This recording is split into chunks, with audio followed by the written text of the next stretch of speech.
Boa noite, meus queridos irmãos. Esse vídeo aqui, eu quero fazer um comentário sobre esse vídeo que eu assisti alguns anos atrás e me deixou bem assim perplexa. A minha intenção com esse vídeo não é atacar a fé de ninguém, a crença de ninguém, a religiosidade de ninguém. Mais uma vez, nós sendo cristãos, nós precisamos conhecer a verdade, e a verdade está na palavra. Aqui eu vou trazer a luz da palavra, explicando os pontos em que ele vai falando, em que em nenhum momento ele cita passagens bíblicas.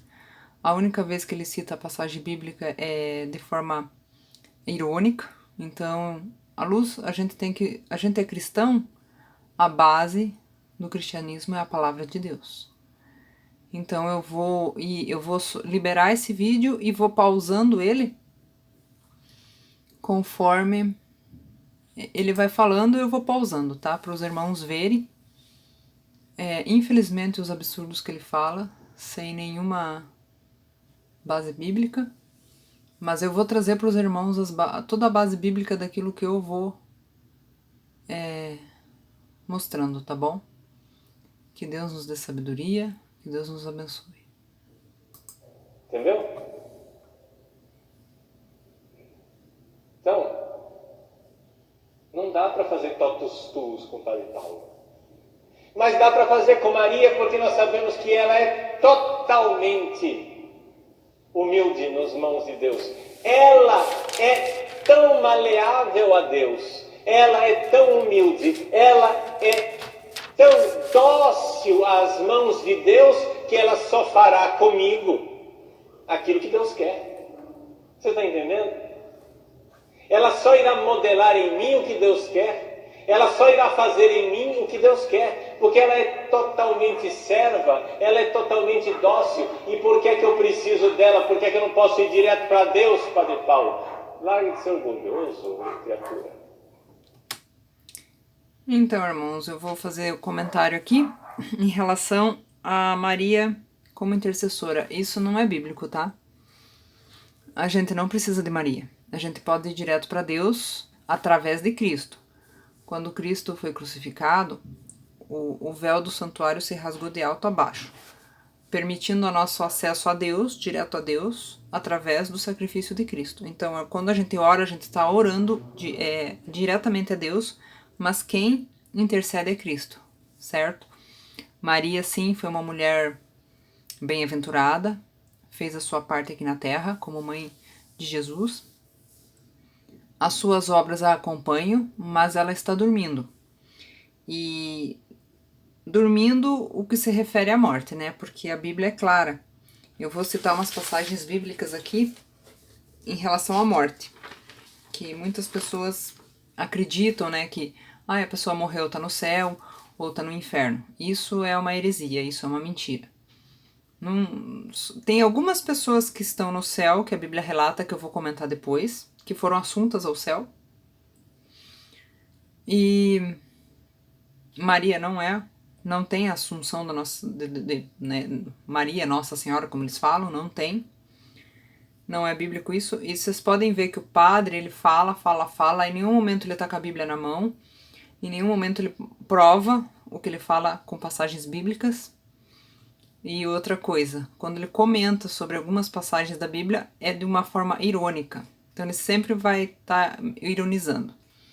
Então, sobre a morte, eu quero que os irmãos prestem atenção. Eclesiastes 9, 5 ao 6 e 10. Eu vou ler. Eu anotei, eu fiz um caderno de anotações, tirando as passagens totalmente bíblicas. As passagens eu estou dizendo aqui, quem tiver interesse, abra sua Bíblia e confira. Eclesiastes 9, 5, dos 5, 6 e 10. Porque os vivos sabem que hão de morrer, mas os mortos não sabem coisa alguma. Nem tampouco eles terão recompensa, porque a sua alma jaz no esquecimento. Amor, ódio, inveja para eles já pereceram. Para sempre não tem eles parte em coisa alguma que se faz debaixo do sol.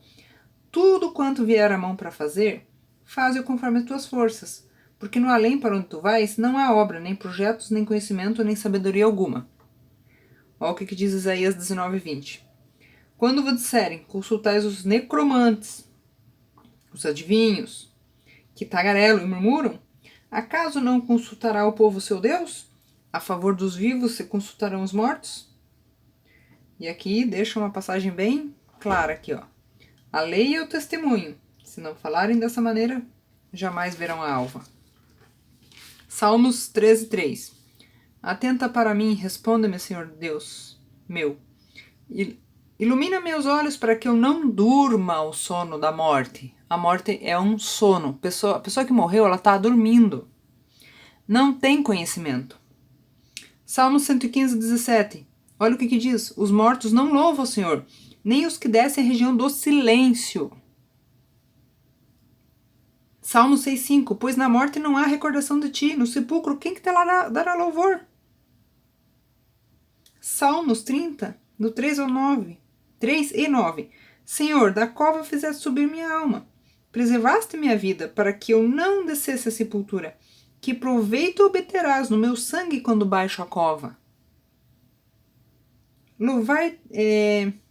Louvar-te-á porventura o pó? Declarará ele a tua verdade? Jó 12, do 10 ao 14. O homem, porém, morre e fica prostrado. Expira o homem onde está? Como as águas do ribeiro se evaporam e o rio se esgota e seca, assim o homem se deita e não se levanta, enquanto existirem os céus. Não acordará, nem será despertado do seu sono. Salmo 146:4. Sai-lhe o espírito e lhes torna ao pó. Nesse mesmo dia perecem todos os seus desígnios.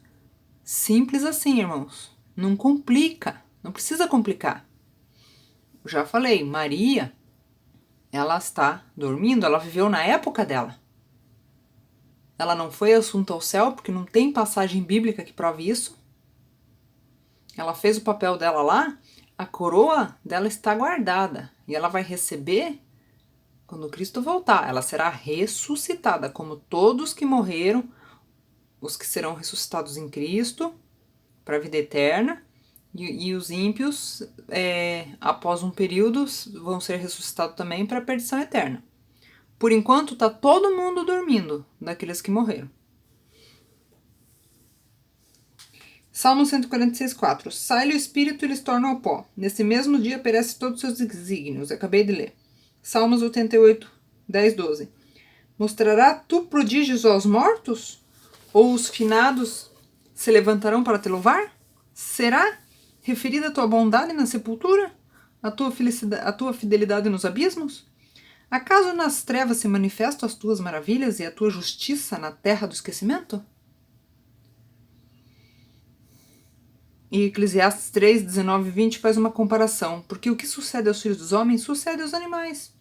Assim como morre um, morre o outro. Nenhuma vantagem tem o homem sobre o animal. Todos vão para o mesmo lugar, porque tudo é vaidade. Todos procedem do pó e ao pó tornarão. Simples, esse é um ponto. Maria está dormindo. Pronto, acabou. Ela não sabe de nada o que está acontecendo. E se soubesse, creio que estaria bem triste pelo que estão fazendo com ela. Pondo ela num lugar que a Bíblia e Deus não colocaram. Mas o homem, com as suas tradições, vai lá e fez isso. Outra coisa também que fala no segundo mandamento da lei de Deus. Êxodos 20, do 4 ao 6. Não farás para ti imagem de escultura, nem semelhança nenhuma do que há em cima nos céus, nem embaixo na terra, nem nas águas debaixo da terra. Não as adorarás, nem lhe darás culto, porque eu sou o Senhor teu Deus, Deus zeloso, que visito a iniquidade dos pais nos filhos, até a terceira e quarta geração daqueles que me aborrecem. E faço misericórdia até 1000 gerações daqueles que me amam e guardam seus mandamentos. Segundo mandamento da lei de Deus, Êxodos 20, do 3 ao 17. E esse específico, Êxodos 20, do 4 ao 6. Leiam lá na Bíblia de vocês, tá lá. Outra coisa erradíssima. Você entra numa igreja católica, tem imagem para tudo quanto é lado, uma coisa que Deus proíbe, a abominação pura. Pura. Erro. Vamos dar continuidade aqui. Por que você tem que ser direto? Isso é um negócio assim, é o princípio protestante, é um princípio orgulhoso. Veja, eu sou orgulhoso, Padre Paulo Ricardo, eu pessoalmente, mas a minha religião não é orgulhosa. A minha religião, ela é humilde, ela me ensina a humildade. A minha religião me ensina a eu me inclinar na frente de um pecador, que é um outro padre, que é o meu bispo, e beijar a mão daquele pecador e acreditar que aquela mão é instrumento de santificação acreditar que aquela mão de pecador pode ser sinal da mão chagada do ressuscitado. Eu sou orgulhoso, mas a minha religião não é orgulhosa. Ela me ensina humildade. Outro erro, irmãos, aqui quebrando o primeiro mandamento, não terás outros deuses diante de mim. A gente não pode pôr pessoas no lugar de Deus. Ninguém representa. O que ele falou ali, chegar numa pessoa pecadora, beijar a mão, confessar pecados, isso tudo é falso, é tudo heresia. Vamos prestar atenção. Se a gente peca, a gente vai para Deus. Entra no teu quarto, fala com Deus, abre o teu coração, pede perdão, confessa. A única maneira que a gente deve pedir, a gente só pode pedir perdão para pessoa, para pessoa que a gente errou com ela. Você vai lá e pede perdão, confessar os pecados para a pessoa com qual você errou. Você vai lá, confessa o teu pecado com a pessoa que você errou, pede perdão para Deus, tá tudo certo. Se é um pecado que não envolve pessoas, aí você vai pedir perdão direto para Deus.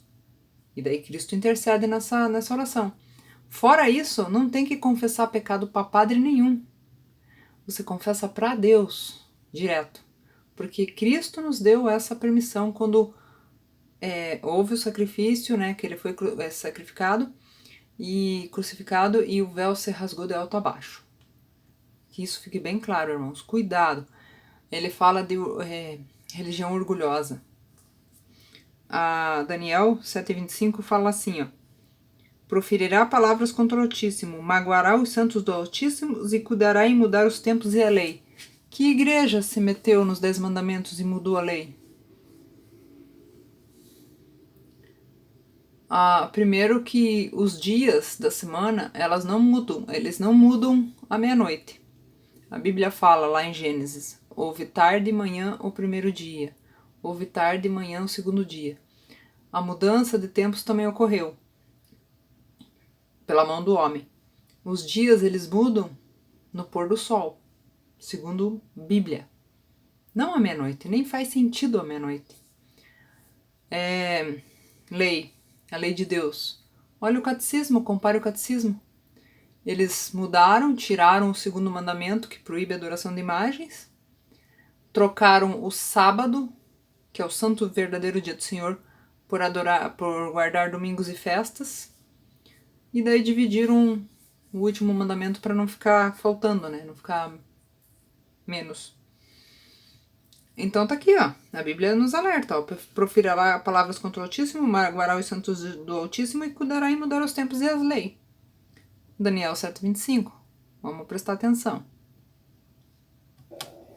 Existe protestante humilde, mas não existe protestantismo humilde. O protestantismo é orgulhoso. O princípio protestante é orgulhoso, é soberbo. O princípio protestante é: eu não preciso de ninguém, eu vou para Deus direto. Isso é um orgulho, isso é uma soberba. E se Deus quer que você use os outros, as criaturas humanas frágeis, o que é que você faz, ô otário?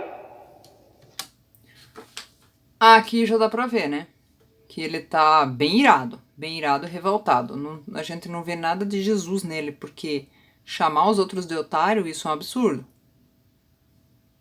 Um representante, entre aspas, vamos dizer assim, de cristianismo, chamando os fiéis de otário, chamando os protestantes de otário. É um absurdo isso. Só aí já dá pra ver que tem coisa errada. E Deus não quer que a gente use as pessoas como intercessor. Isso jamais. A Bíblia é clara em relação a isso. Tá entendendo? Se você é protestante, seja humilde, mas saiba, a sua religião não é. A sua religião não é humilde. Porque você, não, eu vou direto para Deus. Eu não preciso de Maria, eu não preciso de padre, eu não preciso do Papa, eu não preciso da igreja, eu não preciso dos sacramentos, eu não preciso de ninguém. Puxa, super, uper, trans, ultra, mega power, né? Tu é o cara, meu! Tu é Deus! Entendeu? Tu é tudo! preciso de ninguém. Não, Padre Paulo, mas o senhor tem que entender que Jesus é o único mediador. Está escrito na Bíblia, Jesus é o único mediador, Jesus é o único mediador, Jesus é o único mediador. E eles repetem, e eles babam, e eles bufam. Quem tá aqui repetindo, babando e bufando é ele. E Jesus é o único mediador mesmo. Basta você ver lá, ó, aqui eu anotei aqui, ó. 1 Timóteo 2,5. Porquanto há um só Deus e um só mediador entre Deus e os homens, Jesus Cristo homem. Qual que é o problema de entender isso? E olha como ele fica bravo, como ele se irrita. Sabe por que ele fica irritado? Porque Jesus abre os olhos dos filhos sinceros, faz enxergar. Olha o que diz aqui, irmãos. Eu vou dizer aqui, sabe?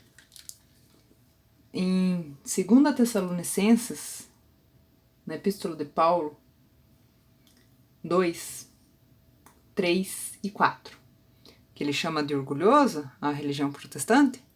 E o que dizer da católica? Apostólica romana, que quer ocupar o lugar de Deus.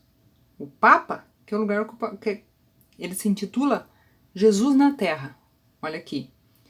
O que diz Paulo? Ninguém de nenhum modo vos engane, porque isso não acontecerá sem que primeiro venha a apostasia e seja revelado o homem da iniquidade, filho da perdição, o qual se opõe e se levanta contra tudo que se chama Deus e é objeto de culto, a ponto de sentar-se no santuário de Deus, ostentando-se como se fosse o próprio Deus. Eles querem adoração para si, eles querem ser adorados. Onde já se viu ficar prostrado diante de uma imagem, ou diante do Papa, ou diante do Padre. A gente só deve adoração a Deus, ao Deus verdadeiro, sem representação. Quer ter acesso a Deus? Vai direto com Ele. Entra no teu quarto, ora. Mantenha tua mente em comunhão com Deus. Fala com Ele, como um amigo. Não, a gente deve total respeito, claro. Cada religião, por exemplo, eu tenho a minha religião. Eu sou adventista do sétimo dia. Falo com maior amor e orgulho. E tenho o meu pastor. Só que o meu pastor não está acima da palavra de Deus. E se ele falar qualquer coisa que vá contra a palavra, aí a gente vai conversar, entendeu? Não é assim que funciona. Não vou dizer amém para tudo. É por isso que a gente deve examinar as escrituras para não ser enganados, irmãos. Eu tenho dó dessas pessoas que ficam rindo aí no fundo. Totalmente enganadas. E vocês vão ver a cara de sarcasmo que ele faz quando as pessoas aplaudem. Tipo assim, como eu tô enganando essas pessoas. Para não falar outras palavras, né?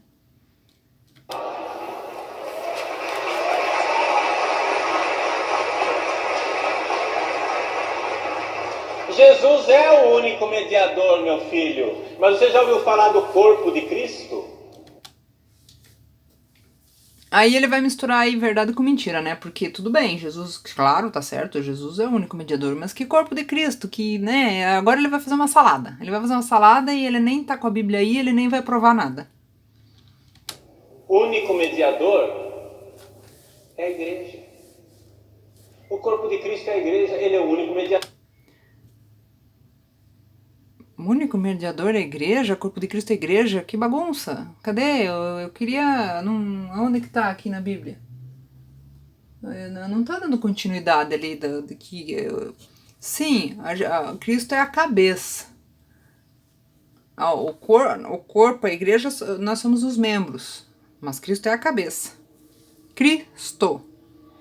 Não é papa, não é padre, não é pastor, não é Maria, não é ninguém. Cristo. É o Cristo, mas é o Cristo total. Não é só a cabeça. O único mediador é cabeça e membros. O único mediador é Jesus inteiro, a igreja. Cabeça e membros. E por isso, quando um santo intercede, é o único Cristo quem está rezando. Ah, que bobagem é essa? Imagina se um pecador vai ser o Cristo. Meu irmão, você não lê a Bíblia? A gente não lê a Bíblia Cadê a Bíblia, padre? Cadê a Bíblia? Fala e prova o que está falando pela Bíblia. Versículos e passagens. Cadê? Olha São Paulo. São Paulo estava colocando um bando de mulher e de homem miserável e pecador na prisão.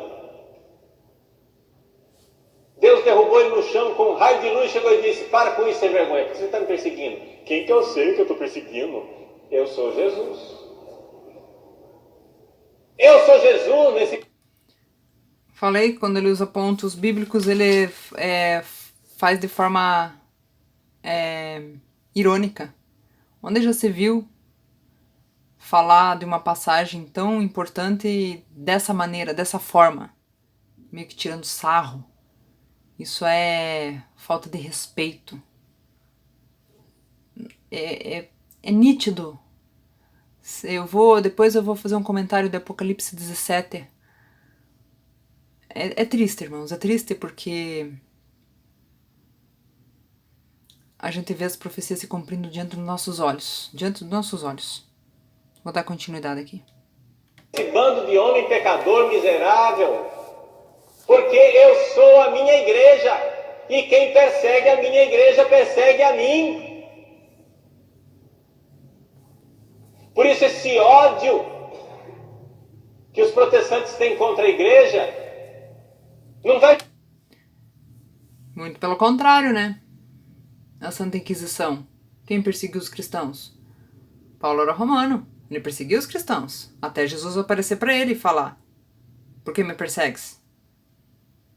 Então, até um certo tempo, o que Satanás fazia era perseguir, usar a igreja para perseguir e matar quem ia contra a igreja. Como ele viu que isso era semente, quanto mais acontecia isso, mais o cristianismo aumentava, porque se tornava o sangue dos mártires era semente, o que ele fez? Se juntou ao cristianismo, né? Com heresias e falsidades. Misturou verdade com mentira e prosperou, infelizmente, né? Veio o paganismo, veio o espiritismo e fez uma bagunça. E infelizmente o que nós estamos vendo hoje, né?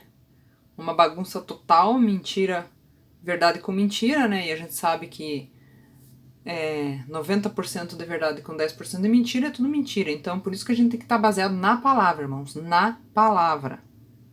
Não vai ficar de graça assim não. Quem é que tolera ser beijado na cabeça e apunhalado no coração? Ah, eu amo você. Beijinho na cabeça e faca no bucho. Amam Jesus na cabeça. Então eles têm todo um amor por Jesus cabeça. Ai, Jesus, você é lindo. Ai, Jesus é meu Senhor. Ai, Jesus maravilhoso. Enquanto isso, cospem na igreja, perseguem a igreja, falam mal de Maria Santíssima, que é membro da igreja, falam mal do Papa, que é membro da igreja, perseguem a igreja e fazem... Falar a verdade não é falar mal, não é perseguir, é falar a verdade. Sejamos sinceros, bíblicos, não usando de tradições humanas. Falar a verdade não é julgar. É como eu disse, eu não tô aqui pra atacar a fé de ninguém. Mas eu aprendi a verdade. E eu amei aprender a verdade. E eu quero passar essa verdade pras pessoas. Então a gente não ataca ninguém, a gente fala a verdade. E a Bíblia? O que é a verdade? A verdade é a palavra de Deus. Santifica-os na verdade. A tua palavra é a verdade. tudo. Como é possível amar Jesus desse jeito? Você só ama o pedaço que você escolhe? Cadê o cristianismo bíblico que vocês pregam? Eu que pergunto. Cadê o cristianismo bíblico que o senhor Padre Paulo Ricardo tá pregando? Cadê a Bíblia aberta na mão? Cadê os versículos bíblicos? As pessoas que estão aí, tá certo que esse vídeo já tem anos. Mas as pessoas que estão aí estão com a Bíblia aberta? Estão pesquisando para ver? fazendo que nem os bereanos, que escutavam a mensagem na Bíblia para ver se realmente, de fato, era assim, o que estavam aprendendo? Ou confiando cegamente no que o padre, o pastor, o bispo, seja lá quem for, esteja falando. Não é assim que funciona. A Bíblia está aí para todos, está aberta para todos. Agora, se ela ficar numa estante, numa gaveta, em algum lugar, simplesmente ali largada, daí não vai fazer efeito, né? Vamos abrir os olhos, irmãos, cuidado. E eu me refiro a todos, espíritas, católicos, protestantes, enfim, evangélicos no modo geral. Tomem cuidado, vão para a palavra de Deus. Meus irmãos, a Virgem Maria, como a igreja inteira, ela age na salvação do mundo, porque o Cristo total age para a salvação do mundo. Misericórdia. A Virgem Maria, primeiro que a Bíblia não relata depois, né? Porque até ter Cristo, ela era virgem. Depois, a Bíblia dá um vislumbre ali e a gente não sabe se ela continuou ou não. Eu acredito que não, porque era casada, né? Eu vou falar aqui o que a Bíblia fala sobre Maria. Eu anotei aqui, ó, sobre Maria. Então, vamos lá. Lucas 17, 28, 29. Jesus ali no meio da multidão, até chegar a exclamação de uma mulher. E a mulher chega e diz assim para ele: bem-aventurada aquela que te concebeu e os seios que te amamentaram. E o que Jesus respondeu? E ele, porém, respondeu: antes, bem-aventurados são os que ouvem a palavra de Deus e as guardam. João 2, 3, 5. Que era do casamento lá, né, das bodas de Canaã na Galileia. Então, tendo acabado o vinho, a mãe de Jesus disse: eles não têm mais vinho. E o que Jesus disse? Mulher, que tenho eu contigo? Ainda não é chegada a minha hora. Então ela lhes falou aos serventes: fazei tudo o que ele vos disser. João 12, 46, 50. A família de Jesus. Olha o que diz aqui, ó. Falava ainda Jesus ao povo, e eis que sua mãe e seus irmãos estavam do lado de fora, procurando falar-lhe. E alguém lhe disse: tua mãe e teus irmãos estão lá fora, e querem lhe falar. Porém, ele respondeu ao que lhe trouxera o aviso. Olha o que Jesus responde. Quem é minha mãe? E quem são os meus irmãos? E estendendo a mão para os discípulos, disse: eis minha mãe e meus irmãos, porque qualquer que fizer a vontade do meu Pai Celeste, esse é o meu irmão, irmã e mãe. E agora vem Lucas 1, 46, 50, o Cântico de Maria, ou Oração de Maria. Então disse Maria, mãe de Jesus: a minha alma engrandece ao Senhor, e o meu espírito se alegrou em Deus, meu Salvador. Ela fala que necessita de um Salvador, porque contemplou na sua humilde serva. Pois desde agora todas as gerações me considerarão bem-aventurada, porque o poderoso me fez grandes coisas. Santo é o seu nome, e a sua misericórdia vai de geração em geração sobre os que os temem. Essa é a oração de Maria. Se Maria pudesse ver o que a Igreja Católica está fazendo com ela, ela ia chorar muito. Muito mesmo. Porque toda essa adoração voltada para ela é errada. Ela foi uma pessoa que nem a gente, falha e pecadora. Aceitou a missão que Deus deu a ela como humilde serva, como diz aqui, mas não para se tornar uma imagem de escultura, uma intercessora, como o padre ensina. Tudo errado. Para de ensinar mentira. Você sabe que está errado. Para de enganar o povo. Quem que os induziu a fugir da ira vindoura? Padre Paulo Ricardo. Cuidado! Você sabe o que vai acontecer no final. Eu sei que vocês sabem. Presta atenção. Ele é o único Salvador, mas Ele é vivo. Ele não é uma ideia do passado, Ele está vivo e está vivo na sua igreja hoje. Hoje. E é por isso que essa igreja é perseguida e odiada. Esta igreja, este corpo de Cristo que é a igreja, é gerado por uma mulher, chama-se Maria.